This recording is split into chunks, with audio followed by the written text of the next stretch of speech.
Hold on, YouTube. I'm going live on Facebook right now. Hold on.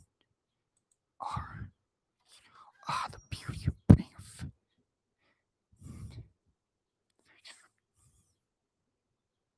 okay, I think I'm already live, so I'll start talking. Wow, what a great start. All right, I'm going to click off of Facebook because if I see who's watching on here, I'm just not going to do. I'm going to get too nervous. Hold on a second. All right, so thank you for joining me. You're awesome. I've already been live on YouTube for 30 seconds, but that's cool. It's nobody's watching on YouTube. So anyway, I want to start this off by saying that uh, that the main point of this video, as you can see by the title, is I want to talk about the protests, right? And the idea of a peaceful protest. And I thought about how, like, I don't care if I offend people, you know? And I thought about why I don't care if I offend people. And, beyond the obvious surface level reason, which is the fact that I'm a pathetic nerd with a puny body and an elderly man's frame, and the only way I can dominate people is to poke at their deeply held beliefs. And I thought about it, and I realized that I don't want to offend people so much that I want people to understand the beauty of being offended. Because if you're offended by something, that means that you're taking an idea, right, that you hold true, and you're actually thinking about it and thinking about it for what it stands on its own merits, as opposed to just accepting it and creating a dialogue with somebody else that thinks differently than you. And I think that that's an amazing thing. And hopefully, I do that with this video. So, peaceful protests. I don't think that term, it makes sense to me. I think that that's oxymoronic, because the only reason that there are protests happening in the first place is because the environment is chaotic, right? I think that for a lot of people point to Martin Luther King as an example of peaceful protesting, and even though the protesters were no doubt peaceful themselves, the protests were not peaceful. And I don't think that his philosophy and his technique of protest kind of applies to this situation, because he was fighting segregation, right? And that meant that his very presence there, and the presence of his followers, even if they were being peaceful, was causing chaos, was causing disruption, was causing, a change in the status quo. And that's not the case today, right? Everybody has a right to be everywhere. And if people did what he did back then, for what's happening right now, that wouldn't cause any change.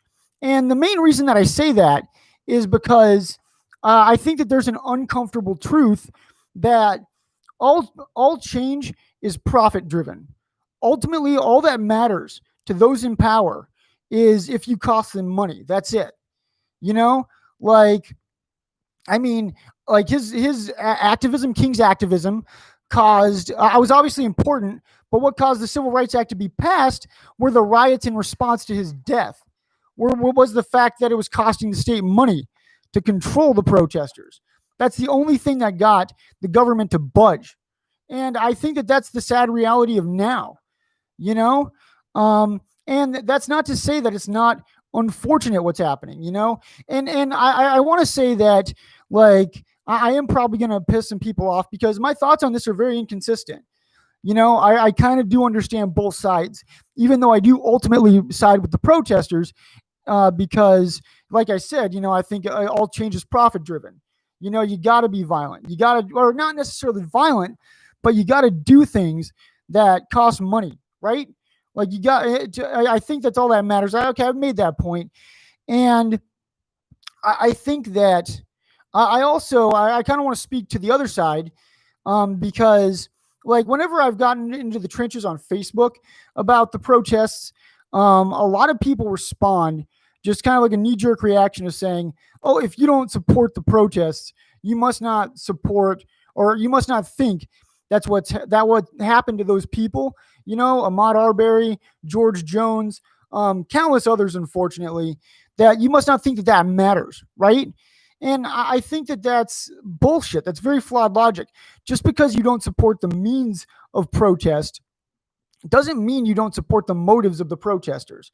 But ultimately, like I said, I don't think that peaceful protesting works, because again, you got to cost the state money. That's all they care about, right? And I guess that's my first question. Like, how do you guys feel about that idea? That ultimately, money is what matters when it comes to political change, right? You got to damage some fucking property, right? And moving on from Dr. King, I want to talk about some memes that have annoyed me. And the main one that I keep seeing is, and this also kind of very much goes with peaceful protesting, is the Gandhi quote where he's like, an eye for an eye leaves the whole world blind. And I don't fucking agree with that, because if someone takes your eye out, they're going to take your other eye out and you're going to be blind. And the rest of the world's not going to give a shit. So if someone takes your eye out, you fucking defend yourself. And if someone puts their knee on the windpipe, a cop puts their knee on a windpipe of an unarmed black man, right? You got to get angry. You got to get violent. You got to stand up for what's right. You got to stand up for your own preservation. Fuck the rest of the world, right? Yeah, don't be blind. And also, by the way, if you share that Gandhi meme, and you think he's a source of inspiration for you for what's going on right now, yeah, look into Gandhi's thoughts on black people. You might be pleasantly surprised. Anyway, what else did I want to I knew I should have done a fucking script. Jesus.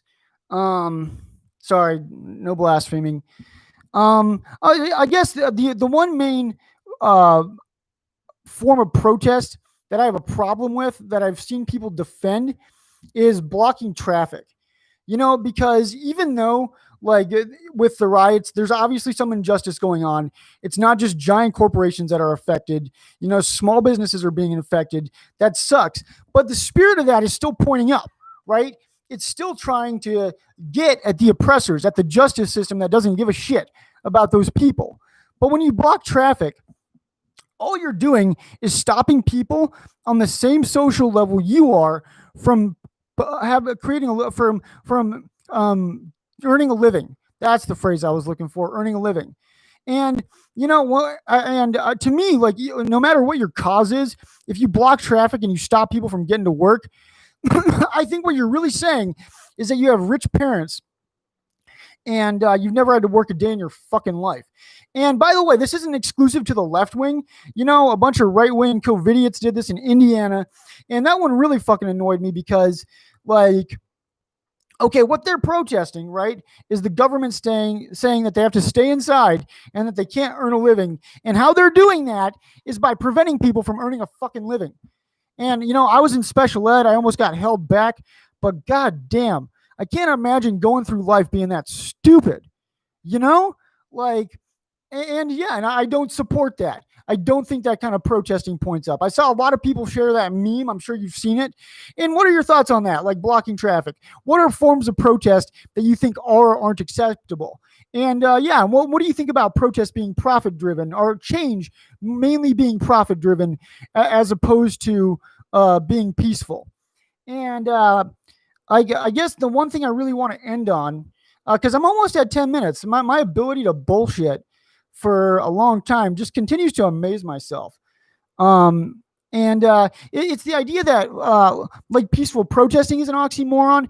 So is false hope, because I think that what is true and what is false is a matter of objective reality, right?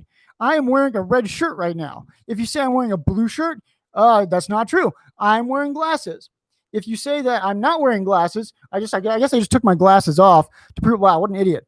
I am a very handsome man. Objective reality, my balding makes me look distinguished. Objective reality. But hope is a feeling. Hope is subjective. Hope is determined 100% by you and how you choose your outlook. No one can take that away from you, And I think, and hopefully everybody out there right now has hope. And I want to close on a Bible verse, because despite my filthy mouth, I am a religious man. And I found this pretty inspirational. It's from the book of Job. Let's see. Where is it? Life will be brighter than noonday, and darkness will become like morning. You will be secure because there is hope. You will look down about you and take your rest in safety. You will lie down and with no one to make you afraid, and many will court your favor. So yeah, I mean, like no matter like how you feel about what's going on right now, and if you're concerned, you have every right to be. Um, but don't lose hope. Don't give in to despair.